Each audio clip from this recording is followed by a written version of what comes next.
નિરાધારને આપે છે આધાર, એવી આપણી દેહાણ જગ્યા સત્તાધાર. હું આવ્યો તો મારા મામાને ત્યાં આઠમનું વેકેશન કરવા માટે, અને અમે પ્લાન કર્યો સત્તાધાર જવા માટે. ઓગા મામા કે ચાલો મારી માણકીને તૈયાર કરું છું.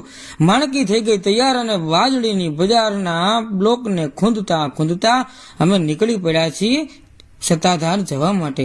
રસ્તામાં વચ્ચે આવ્યું બ્રહ્માનંદ વિદ્યા મંદિર ચાપરડા, જ્યાં હું 11-12 સાયન્સ ભણતો હતો. ત્યાં મારે ભૂતકાળની યાદો બધી તાજી થઈ. કોણ કોણ ચાપરડામાં ભણ્યું છે સહેજ હાથ ઊંચો કરજો તો. અમે 11-12 સાયન્સમાં બહુ જલસા કર્યા, ભણ્યા ગણ્યા અને ઘણું શીખ્યા. અને પહેલી વહેલી મારી હોસ્ટેલ હતી. અને પ્રકૃતિને આનંદ લેતા સાધુબા મહારાજ પોતાના વસ્ત્રો ધોઈ રહ્યા હતા. એ જોતા અમે આગળ વધ્યા છીએ. હવે સત્તાધાર માત્ર 2 કિલોમીટર દૂર રહ્યું છે, અને હું પાછળ બેઠો શાંતિથી હરખાવું છું. અને હવે જો સત્તાધાર ફક્ત 1 કિલોમીટર દૂર છે.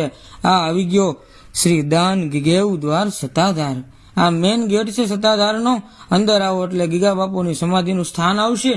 અમે ગીગા બાપુની સમાધિના દર્શન કર્યા છે, અને ત્યાંથી બધું જીવરાજ બાપુનું જે નવું ભુવન બન્યું છે એના દર્શન કરતા એને નિહાળતા અમે આજુ મહાદેવનું મંદિર જો દર્શન કરવા જાજો સત્તાધાર.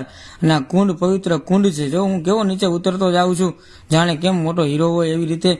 અને એમાં થોડાક અમે સ્નાન કરી લીધું. સ્નાન કર્યા પછી અહીં થોડીક વાર કપડાં સુકવવા માટે શાંતિથી બેઠા છીએ. અને હવે ત્યાંથી જવું છે રામપરા, કેમ કે રામપરા આ રૂપલમાનો જન્મદિવસ હતો. તો અહીં ભજન સાંભળ્યા, અને એ વરસાદ કે મારું કામ, પછી અમે ઘર ભેગા થઈ ગયા.